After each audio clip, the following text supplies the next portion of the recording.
Juliana Rosa já está na linha conosco e a gente gosta de saber de bastidor, a gente gosta daquele Fofoca. microfone ligado, fofoca.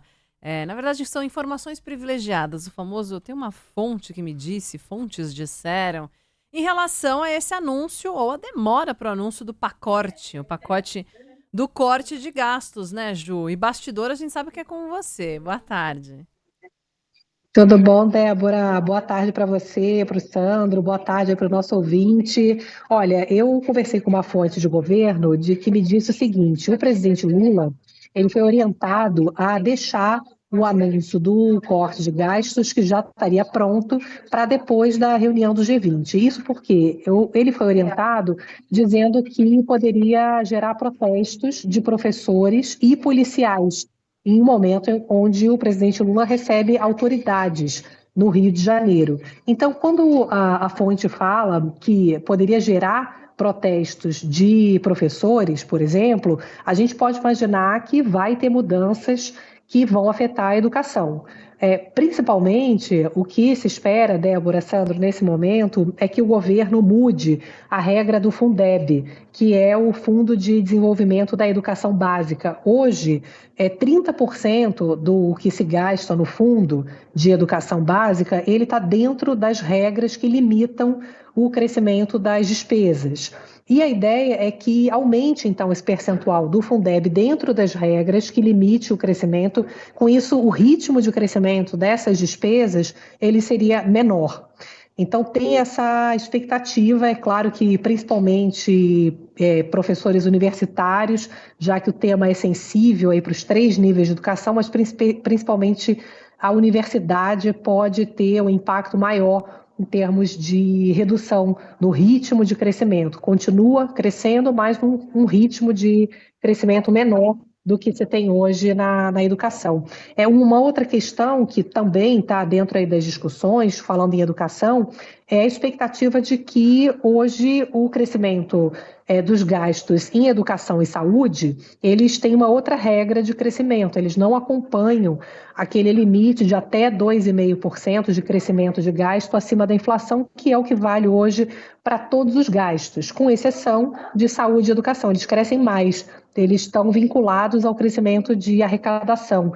Então, quando o governo arrecada mais, automaticamente educação e saúde recebem mais. Então, poderia ter também alguma mudança considerada aí menos provável nesse momento, mas também tem essa possibilidade. E no caso, Débora, Sandro, no caso, quando a fonte falou para mim de protesto de policiais, uma questão é penduricalho, talvez, tirar e limitar super salários, que é uma coisa que afeta mais o judiciário e o Ministério Público até, e no caso dos policiais teria mais a ver com a aposentadoria dos militares, que é uma questão que está sendo incluída aí no pacote, e essa é a expectativa, que como os policiais, a aposentadoria dos policiais militares segue a regra das Forças Armadas, há essa perspectiva, né, quando a fonte fala que poderia ter protestos policiais, alguma mudança que mexa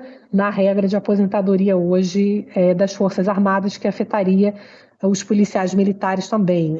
Por exemplo, tempo de aposentadoria é uma questão que é muito debatida entre especialistas, de ter uma aposentadoria mais precoce. E uma coisa também que os técnicos falam muito, que é a questão daquela morte fictícia, que é quando o policial, no caso, ele é expulso do exército, por exemplo, e aí a família, continua recebendo pensão.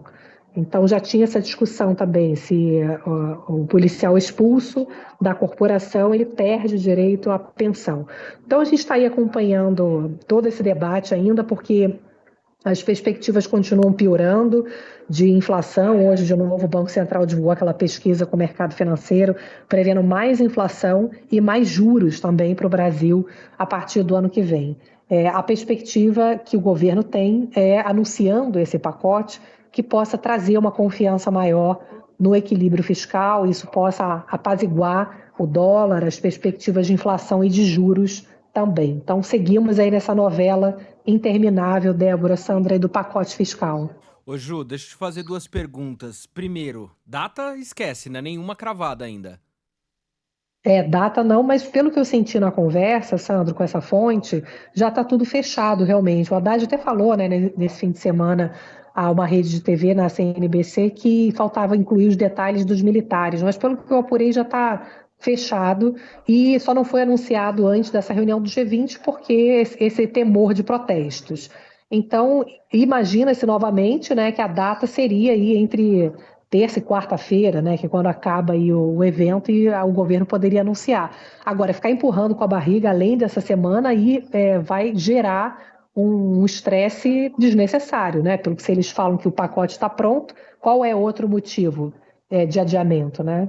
Exatamente. E a outra pergunta, Ju, a gente já viu várias estimativas de valor, 50, 70, tem já uma estimativa, se está pronto, ainda não foi apresentado, mas deve ficar na casa mesmo passado os 50 bilhões? A expectativa é que somando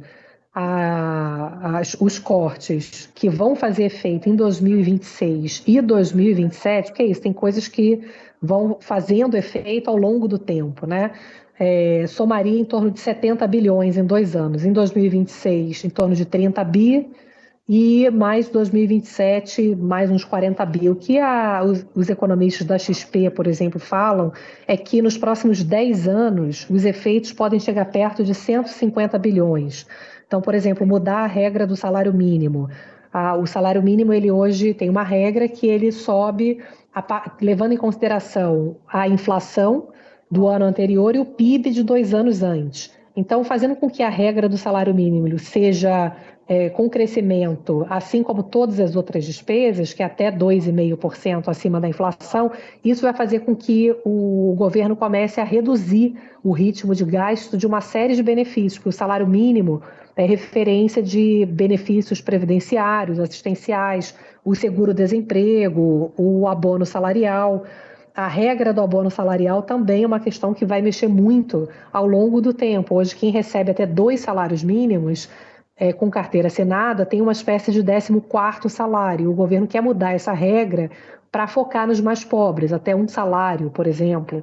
Então, isso aí promoveria uma economia ao longo do tempo, né, ao longo dos próximos 10 anos, muito grande.